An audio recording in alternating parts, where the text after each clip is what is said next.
কিভাবে বিদ্যুৎ কাজ করে। এই নিবন্ধে আমরা শাস্ত্রীয় তত্ত্ব অনুসারে বিদ্যুৎ কিভাবে কাজ করে তার পিছনের মূল ধারণাটি শিখব। আমরা পরমাণু, ইলেকট্রন, প্রোটন, নিউট্রনকে কভার করব। তারপর কন্ডাক্টর এবং ইনসুলেটর, তার এবং তার সার্কিট, ভোল্ট এবং ভোল্টেজ, কারেন্ট এবং স্পস, রেজিস্টর, রেজিস্ট্যান্স এবং ওহম, ইন্ডাকশন এবং ইন্ডাক্টর, ট্রান্সফরমার, ক্যাপাসিটর এবং সবশেষে এর মধ্যে পার্থক্য দিকে এগিয়ে যাব। এসি এবং ডিসি পাওয়ারের মধ্যে পার্থক্য, বৈদ্যুতিক এবং ইলেকট্রনিক প্রকৌশলের আরও উন্নত ক্ষেত্রগুলোতে যাওয়ার আগে বিদ্যুৎ কিভাবে কাজ করে তা বোঝার জন্য এগুলো বুঝতে হবে। পরমাণু, আপনি সহ সবই পরমাণু থেকে তৈরি। বিভিন্ন পদার্থের বিভিন্ন ধরনের পরমাণু থাকে। একটি পরমাণুর কেন্দ্রে নিউক্লিয়াস থাকে, এটি নিউট্রন এবং প্রোটন নামে পরিচিত।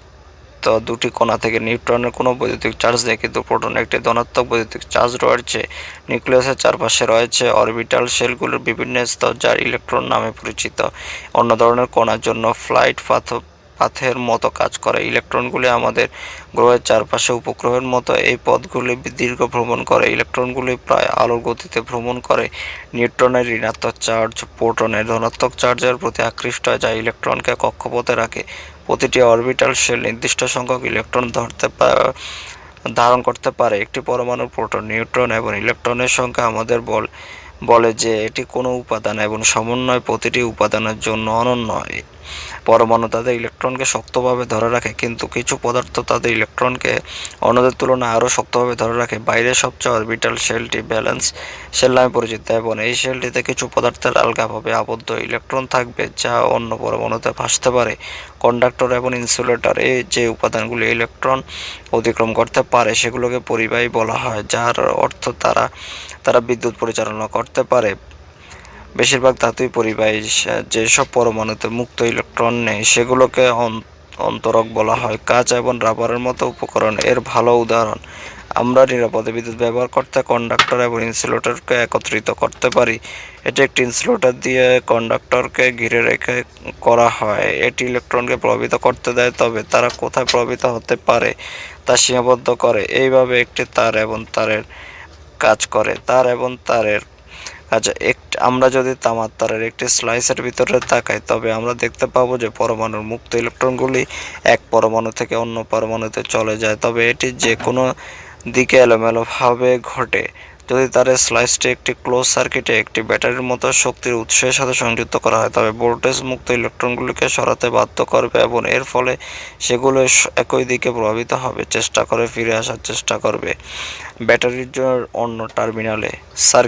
সার্কিট শব্দটি এমন একটি রুটকে বোঝায় যা গুলি শক্তির উৎসের দুটি টার্মিনালের ধনাত্মক এবং নেতিবাচক মধ্যে পেতে বরাবর প্রভাবিত হতে পারে। যখন একটি সার্কিট বন্ধ থাকে তখন ইলেকট্রন এক টার্মিনাল থেকে অন্য টার্মিনালে প্রভাবিত হতে পারে। যখন একটি সার্কিট খোলা থাকে তখন সার্কিটে একটি ফাঁক থাকে যাতে ইলেকট্রন প্রভাবিত হতে পারে না। আমরা একটি সার্কিটে এর প্রভাবিত মুক্ত ইলেকট্রনগুলোর পথে বৈধ উপাদানগুলো স্থাপন করতে পারি। এটি ইলেকট্রনকে উপাদানের মধ্য দিয়ে প্রভাবিত করতে বাধ্য করবে এবং এটি আলো তৈরি করার মতো কাজ করতে ব্যবহার করা যেতে পারে। ভোল্ট এবং ভোল্টেজ হলো একটি সার্কিটে ইলেকট্রনের ধাক্কা শক্তি, অনেকটা পানির পাইপের চাপের মতো। আপনার যত বেশি চাপ থাকবে তত বেশি জল প্রভাবিত হতে পারে। আপনার যত বেশি ভোল্টেজ থাকবে তত বেশি ইলেকট্রন প্রভাবিত হতে পারে। একটি ভোল্ট হলো একটি জুল প্রতি কুলম্ব। একটি জুল হলো শক্তি বা কাজের পরিমাপ। কুলম্ব হলো প্রভাবিত ইলেকট্রনের একটি দল। একটি 9 ভোল্টের ব্যাটারির এক টার্মিনাল থেকে অন্য টার্মিনাল প্রভাবিত ইলেকট্রনের গ্রুপ প্রতি কাজ বা তাপের আকারে 9 জুল শক্তি সরবরাহ করতে পারে। এই ক্ষেত্রে ব্যাটারির একটি টার্মিনাল থেকে ইলেকট্রন এলইডি বাল্বের মাধ্যমে এবং তারপর ব্যাটারির অন্য টার্মিনালে, তাই বাল্ব দ্বারা 9 জুল আলো ও তাপ উৎপন্ন হয়। কারেন্ট, অ্যাম্পিয়ার এবং অ্যাম্পস। কারেন্ট হলো ইলেকট্রন প্রবাহ। যখন একটি সার্কিট বন্ধ থাকে তখন ইলেকট্রনের একটি কারেন্ট প্রবাহিত হতে পারে, এবং যখন একটি সার্কিট খোলা থাকে তখন কোনো কারেন্ট প্রবাহিত হতে পারে না। আমরা ইলেকট্রনের প্রবাহ পরিমাপ করতে পারি, যেমন আপনি একটি পাইপের মাধ্যমে জলের প্রবাহ পরিমাপ করতে পারেন। ইলেকট্রনের প্রবাহ পরিমাপ করতে আমরা অ্যাম্পিয়ার বা অ্যাম্পের একক সংক্ষেপে ব্যবহার করি। 1 এএমপি মানে প্রতি সেকেন্ডে 1 কুলম্ব, এবং একটি কুলম্ব প্রতি সেকেন্ডে 6242 0000000000000 ইলেকট্রনের সমান। এটি একটি অত্যন্ত বড় সংখ্যা, যার কারণে এগুলোকে একত্রিত করা হয় এবং অ্যাম্পস বলা হয়। প্রতিরোধক বা প্রতিরোধ। রেজিস্ট্যান্স হলো সার্কিটে ইলেকট্রন প্রবাহের সীমাবদ্ধতা। কারেন্ট প্রবাহকারী তারের স্বাভাবিকভাবে কিছু প্রতিরোধ ক্ষমতা থাকবে, তার যত লম্বা হবে রেজিস্ট্যান্স তত বেশি, তারের ঘনত্ব কম। প্রতিরোধ ক্ষমতা, ইলেকট্রন প্রবাহের প্রতিরোধ ক্ষমতা প্রতিটি উপাদানের জন্য আলাদা। উপাদানের তাপমাত্রা ও প্রতিরোধের স্তরকে প্রভাবিত করবে। বৈদ্যুতিক সার্কিট উদ্দেশ্যমূলকভাবে ইলেকট্রনের প্রবাহকে সীমাবদ্ধ করতে প্রতিরোধক হিসাবে পরিচিত। বিশেষভাবে ডিজাইন করা উপাদান ব্যবহার করে। এটি অন্যান্য বৈদ্যুতিক উপাদানগুলিকে খুব বেশি কারেন্ট গরম থেকে রক্ষা করতে ব্যবহৃত হয় এবং এটি একটি বাষ্পর বাষ্পর আলোর বাল্বের মতো আলো এবং তাপ তৈরি করতেও ব্যবহার করা যেতে পারে। প্রতিরোধ ঘটে যখন ইলেকট্রন পরমাণুর সাথে সংঘর্ষ হয়। সংঘর্ষের সংখ্যা উপাদান অনুসারে পরিবর্তিত হয়। কিছু উপাদান যেমন লোহার সংঘর্ষের হার খুব বেশি থাকে, যেখানে তামার মতো অন্যান্য উপাদানগুলির সংঘর্ষ অনেক কম হয়। ইন্ডাক্টর এবং ইন্ডাকশন, যখন একটি তারকে একটি কয়েল আবৃত করা হয় তখন এটি একটি চৌম্বক ক্ষেত্র তৈরি করবে, কারণ এর মধ্য দিয়ে কারেন্ট যাবে। কেবলটি স্বাভাবিকভাবে চৌম্বক ক্ষেত্র তৈরি করবে। এটি কুণ্ডলীর আকারের দ্বারা তীব্রতর হয়েছে। একটি কুণ্ডলীতে তারটি মোড়ানোর ফলে চৌম্বক ক্ষেত্রটি এত শক্তিশালী হয়ে ওঠে যে এটি তারের মধ্যে ইলেকট্রনগুলোকে প্রভাবিত করতে শুরু করে। ট্রান্সফরমার, ট্রান্সফরমারগুলি হলো সমস্ত পয়েন্টের সংমিশ্রণ যা আমরা এখন পর্যন্ত এই নিবন্ধনে কভার করেছি। আমরা দুটি পৃথক সার্কিট তৈরি করতে পারি এবং একটি সার্কিট থেকে অন্য সার্কিটে কারেন্ট আনতে একটি ট্রান্সফরমার ব্যবহার করতে পারি।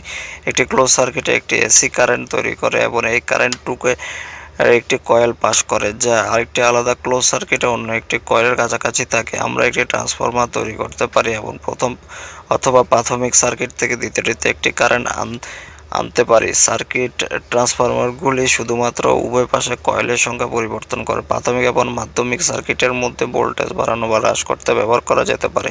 ক্যাপাসিটর, ক্যাপাসিটর দুটি প্লেট জুড়ে ধনাত্মক এবং ঋণাত্মক চার্জ আলাদা করতে বাধ্য করে যখন এটি একটি পাওয়ার সাপ্লাইয়ের সাথে সংযুক্ত থাকে। এটি একটি বৈদ্যুতিক ক্ষেত্রের মধ্যে সঞ্চিত ইলেকট্রন তৈরি করে। যখন একটি পাওয়ার সাপ্লাই কাটা হয় বা ব্যাহত হয় তখন এই চার্জগুলি ছেড়ে দেওয়া হয়, যেখানে তারা মিলিত হবে এবং আবার প্রভাবিত হবে। এটি শুধুমাত্র খুবই সংক্ষিপ্ত সেকেন্ড দ্বারা একটি শক্তির উৎস সরবরাহ করে, কারণ এটি কেবলমাত্র পৃথক করা চার্জগুলি পুনরায় পূরণ না হওয়া পর্যন্ত স্থায়ী হবে। এটি একটি ব্যাটারির সাথে কিছুটা সাদৃশ্যপূর্ণ, তবে এটি দীর্ঘ সময়ের জন্য পাওয়ার সাপ্লাই বজায় রাখতে পারে না।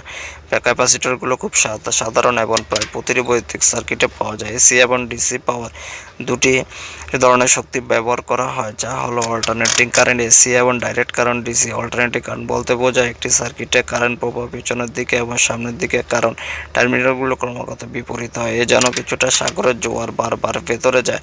অল্টারনেটিং কারেন্ট হলো সবচেয়ে সাধারণ ধরনের বৈদ্যুতিক শক্তি এবং এটি আপনার বাড়ির পাওয়ার সকেটে পাওয়া যায়। এমন শক্তি ডাইরেক্ট কারেন্ট বলতে বোঝায় যে কারেন্ট প্রবাহ সরাসরি শুধুমাত্র একটি দিকে। এটি ব্যাটারি এবং ভোল্টাইক প্যানেল ইত্যাদি থেকে সরবরাহ করা হয়। এটি সাধারণত বহনযোগ্য বৈদ্যুতিক পণ্যগুলোতে ব্যবহৃত হয়। আমরা ইনভার্টার ব্যবহার করে এসি এবং ডিসি এর মধ্যে রূপান্তর করতে পারি। এভাবে আমাদের পরিবারের পাওয়ার সকেট থেকে এসি পাওয়ার ব্যবহার করে আমাদের মোবাইল ফোনগুলি চার্জ করতে ব্যবহার করা যেতে পারে, যা ডিসি পাওয়ার ব্যবহার করে।